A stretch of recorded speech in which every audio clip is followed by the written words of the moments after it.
ప్రపంచవ్యాప్తంగా ఇదో మంచి పోషకాహారం, అలాగే భోజన ప్రియులకు రుచికరమైన విందు. భారతదేశంలో అయితే మధ్యతరగతి వారికి ఆదివారం అయితే చాలు, గుడ్డు ముక్క లేనిదే ముద్ద దిగదు. అలాగే వారం మొత్తంలో కనీసం 2-3 రోజులైనా ఆమ్లెట్ ఉండాల్సిందే. అదే కాస్త ఎగువ తరగతి వారైతే రోజు హెల్దీ బ్రేక్ఫాస్ట్ పేరిట చక్కగా ఉడకబెట్టిన గుడ్డుతో ఎంచక్కా లాగించేస్తారు. ఇది ఇలా ఉంటే అమెరికాలో గుడ్డు లేనిదే రోజు గడవదు. అలాంటిది ఈ బర్డ్ ఫ్లూ వల్ల గుడ్డు ప్రియులు గింజుకుంటున్నారు. అమెరికాలో బర్డ్ ఫ్లూ ప్రభావంతో గుడ్ల కొరత తీవ్రతరం అవుతోంది. ముఖ్యంగా కాలిఫోర్నియాలోని కొందరు వినియోగదారులు గుడ్లను కొనడానికి తీవ్ర ఇబ్బంది పడుతున్నారు. Costco, Trader Joe's, Whole Foods, Kroger, Sprouts, Giant Eagle, Market Basket, Safeway వంటి ప్రముఖ స్టోర్లు వినియోగదారుల కోసం గుడ్ల కొనుగోలుపై పరిమితులు విధించాయి. ఒక కాస్ట్కో స్టోర్లో ఒక్కొక్క వ్యక్తికి 3 కార్టన్ల పరిమితిని అమలు చేశారు.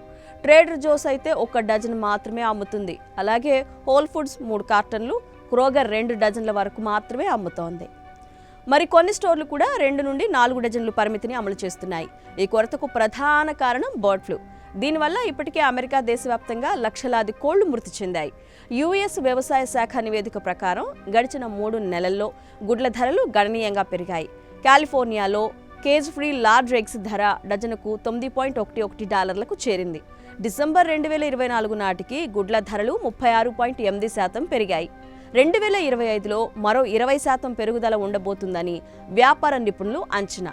దీంతో కొన్ని రెస్టారెంట్లు కూడా గుడ్ల మీద అదనపు ఛార్జీలు వేస్తున్నాయి. ఉదాహరణకు వేఫెల్ హౌస్ ప్రతి గుడ్డు మీద 50 సెంట్లు అదనంగా వసూలు చేస్తుంది.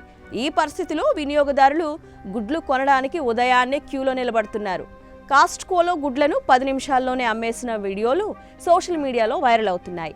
ఈ కొరత మరికొంతకాలం కొనసాగవచ్చని USDA సూచించింది. ప్రస్తుతం స్టోర్ల సరఫరా నియంత్రణ చర్యలు తీసుకుంటూ వినియోగదారులు సహకారం కోరుతున్నాయి.